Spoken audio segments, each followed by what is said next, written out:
Роман Киргизович, пожалуйста, есть у вас вопрос?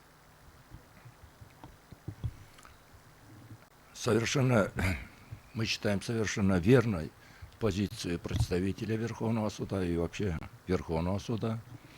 Вот. Решая вопросы права, как вы отметили, еще раз повторите, пожалуйста, для всех участников судебного процесса, при отмене, изменении нужно обязательно учитывать правовой характер рассматриваемого ранее принятого постановления. Так ведь?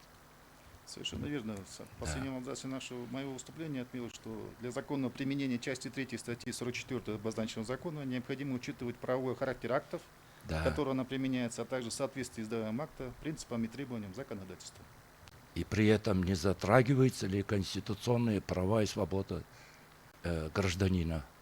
Так, да? Должно учитываться при оценке правового характера отменяемых, изменяемых постановлений. Роман Киргизович, если можно, еще раз вопрос о том, что я уже Он просил вас повторить ваше высказывание относительно характера, правового характера.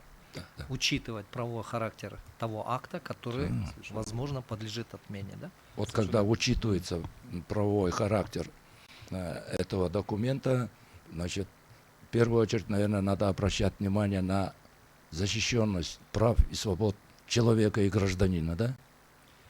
Роман Киргизович, я вам одну только скажу.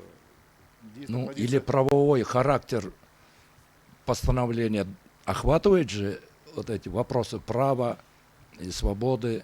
Это позиция Верховного суда. Как вам известно, вы сами возглавляли в свое время судебную систему. Нет. Я хочу вам сказать, что я говорю, секунду, не перебивайте. Суд руководствуется непосредственно законами при рассмотрении тех или иных категорий дел.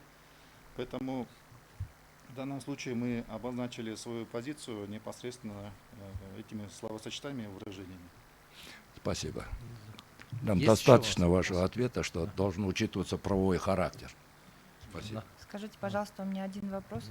Вы согласны с тем, что норма пункт 3 статьи 44 закона о местном об органах местного самоуправления противоречит нормам Конституции, указанным в наших обращениях? Я что-то не помню, что в своем выступлении я согласовывал этот вопрос. Я вопрос задаю. Вы согласны с тем? Я в своем выступлении не говорю, что я согласен. Нет, вы не говорили, что я поэтому мне непонятна позиция Верховного суда, я поэтому спрашиваю. Вы согласны с тем, что я просто свою позицию говорю, да, что я считаю вот так, поэтому... Я вас понял вопрос. Я еще раз говорю, позиция Верховного суда как третьего лица, да, или третьей стороны по данному делу озвучена мной в строгом соответствии с официальным позицией. Поэтому за рамки этой позиции я выходить не могу. Тем более, что на сегодняшний день в местных судах имеются процессы, да, соответствующие.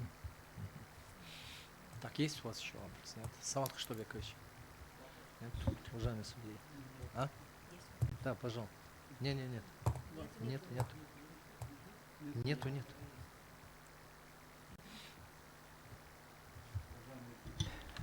Эркин Багбурович, скажите, пожалуйста, вот вы же представляете судебную систему, да? Уточните, пожалуйста, вот сведения, которые здесь прозвучали. Сколько дел на сегодняшний день в административных судах вообще Кыргызстана, по территории Кыргызстана, рассматриваются подобные дела, в частности по мэрии города Бишкек, и сколько дел уже рассмотрено, вынесено определенное решение? Можете сказать цифры, можете назвать?